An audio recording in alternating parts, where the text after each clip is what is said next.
2020년 10월 1일 아침이 되었습니다.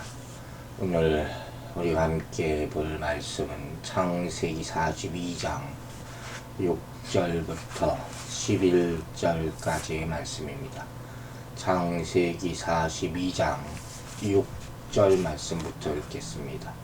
때 요셉이 나라의 총리로서 그 땅 모든 백성에게 곡식을 팔더니 요셉의 형들이 와서 그 앞에서 땅에 엎드려 절하매. 자, 때 하고 시작하는 항상 장면의 전환이죠.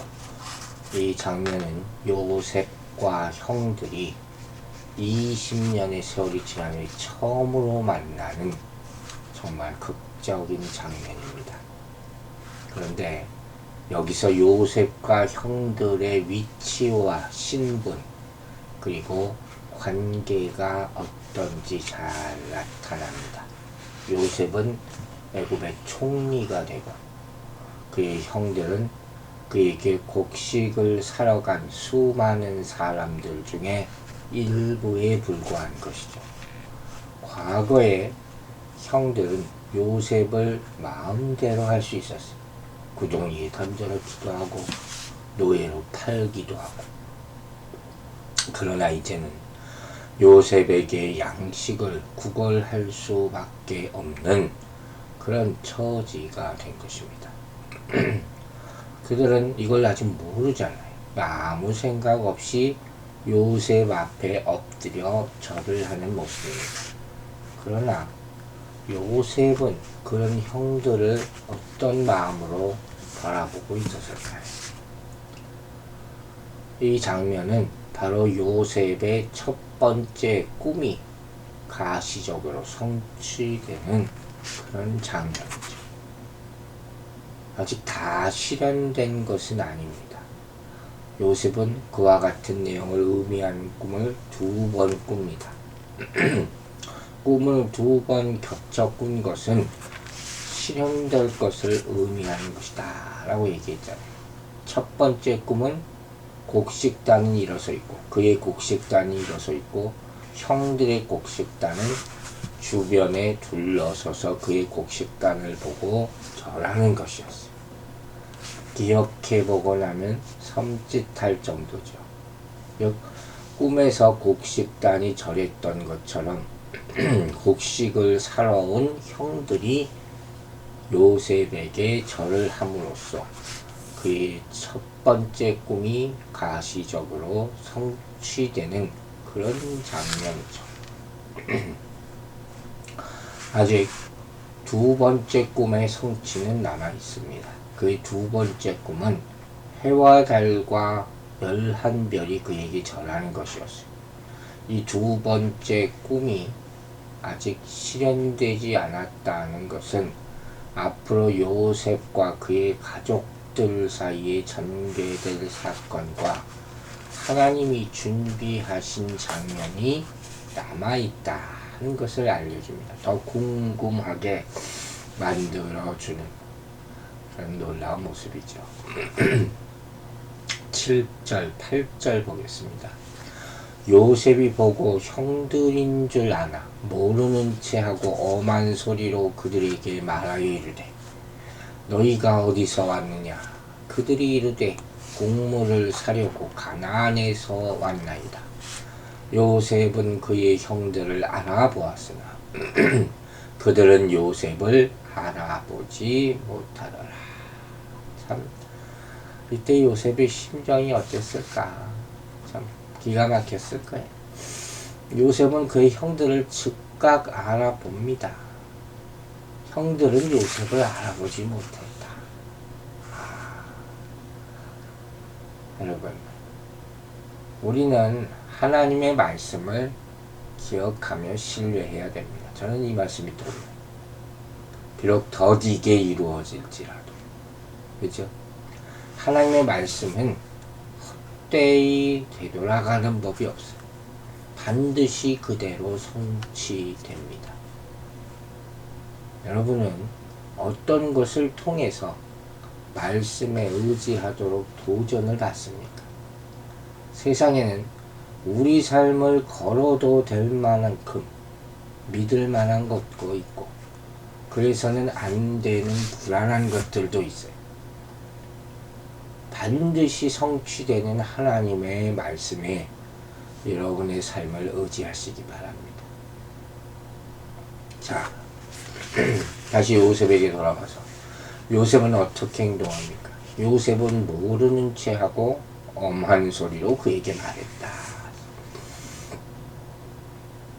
응징하고 시험하고 이런 의미를 가졌다는 이 말 엄한 소리다 하는 것이죠.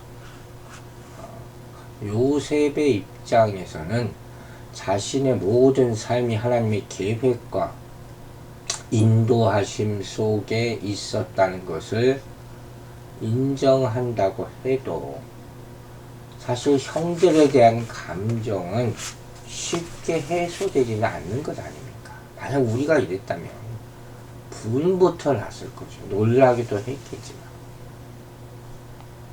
이 성경이 이 요셉의 행위를 명확하게 설명하지 않는 것 자체가 그의 복잡한 마음을 우리로 하여금 상상하게 하는 그런 효과를 가져온다고 볼 수도 있어요.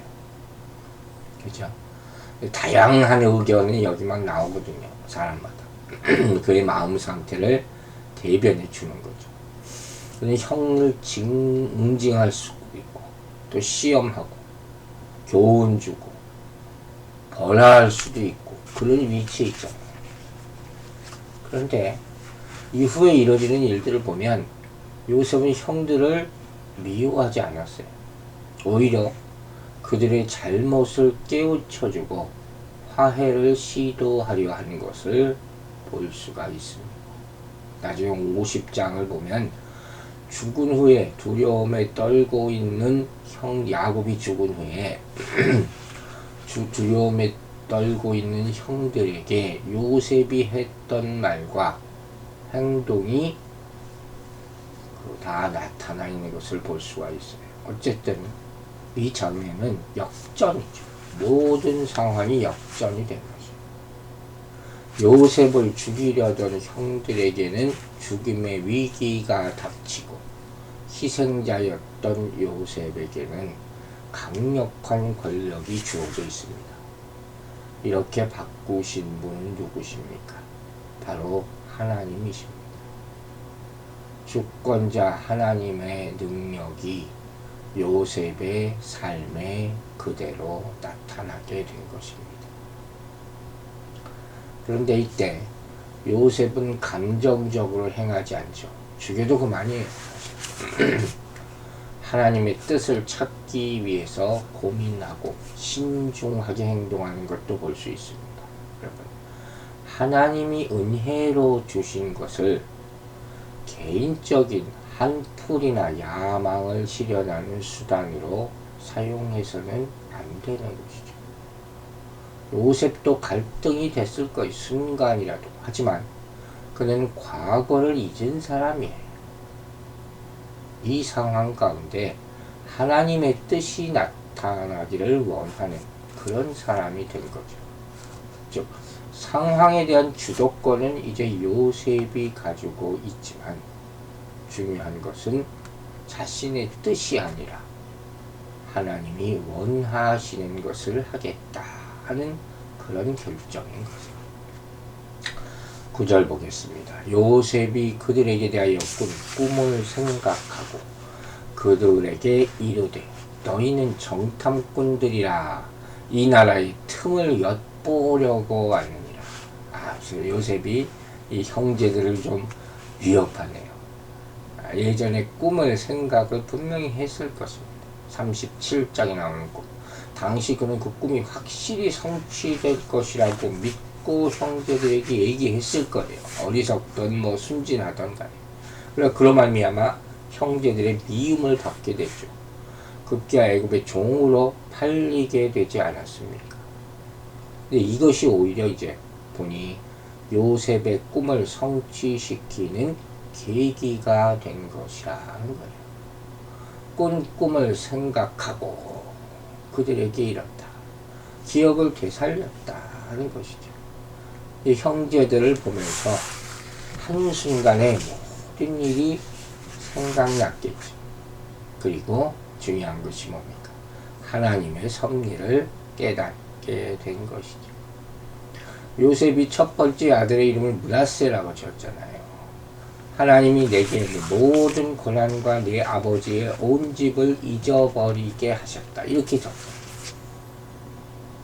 형들에 대한 기억을 잊고 살았다는 거예요. 그런데 형들을 만나는 순간 그동안 잊어버렸던 기억이 물밀듯이 되살아난 것이죠. 그럴 수밖에 없겠죠. 요셉이 형들에게 미움을 받았던 이유는 뭐였습니까? 형들의 잘못을 고자질했고 아버지의 편애 이런 것들 때문이었죠. 바로 이 장면에서 이제 요셉은 자기 감정을 억누른 채 형들을 이웃나라의 정탐꾼으로 이렇게 몰아가고 있어요. 너희는 정탐꾼이라. 당시 애굽이 여러 민족으로부터 침략의 위협을 받고 있었어요. 또 애굽의 당시에는 애굽에만 식량이 있었다 그랬잖아요. 더더욱 아마 그랬을 겁니다. 외국에서 오는 사람들에 대해서 예민하게 감시했었던 것 같아요. 때문에 요셉이 이와 같은 말은 그들의 목숨을 위협하는 것과 다름없는 선포라고 할 수 있죠. 그렇죠? 그들의 신분에 위협을 줌으로써 자신들의 지난 날을 반성하고 하나님을 의지하도록 지금 유도하고 있는 그런 장면이라고 볼 수 있는 것이에요. 자, 10절과 11절 보겠습니다. 그들이 그에게 이르되 내 주여 아니니이다. 당신의 종들은 곡물을 사러 왔나이다. 우리는 다 한 사람의 아들들로서 확실한 자들이니 당신의 종들은 정탐꾼이 아니니이다. 요셉의 형들은 자신들은 정탐꾼이 아니라고 단호하게 부인하죠. 내 주여 이렇게 최대한으로 예의를 갖추죠. 자신들은 그냥 그저 곡물을 사러 오는 사람입니다. 만일 자신들이 정탐꾼이라면 절대 한 사람의 아들일 수가 없다는 거죠. 어떻게 다 한꺼번에 정탐하러 왔겠느냐. 어떤 사람이 자신의 아들을 전부를 정탐꾼으로 보내겠습니까? 그럴 리가 없다는 것입니다. 한 사람이라도 발각되면 다 죽을 거 아닙니까? 그러면서 요셉을 내 주여 하고 극존칭으로 부릅니다. 또 이제 당신의 종들이라고 또 낮춥니다. 죽는 마당에 뭐 부르는 게 무슨 의미가 있겠어요. 근데 여기서 당신의 종들이라는 호칭은 그들이 요셉 앞에 엎드려 절한 그런 모습과 함께 과거에 그들이 요셉을 조롱하며 말했던 것 37장 8절에 나왔던 내가 우리의 왕이 되겠느냐 참으로 우리를 다스리게 되겠느냐 그 했던 말이 실제로 성취된 것을 보여주는 거예요. 참 말 잘을 해야 돼요. 자신도 모르는 사이에 요셉의 꿈이 성취되는데 일조를 하는 모습을 볼 수가 있어요. 이렇게 요셉은 지금 그들을 테스트하는 거예요. 이 꿈은, 이 시험은 꿈의 성취, 즉 하나님의 복을 함께 누릴 수 있느냐 마느냐 하는 것의 기준이에요.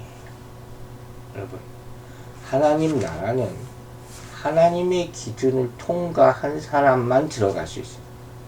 그래서 그곳에서 충만한 은혜와 복을 누릴 수 있는 곳입니다. 우리도 하나님이 주신 꿈을 기억하고 있는지 시험을 받을 수가 있습니다. 오늘이라도 다시 떠올라서 하나님의 뜻을 상기하고 모두가 그 기준을 통과해서 하늘나라 천국에서 만나게 되기를 주의 이름으로 축원합니다. 기도하겠습니다.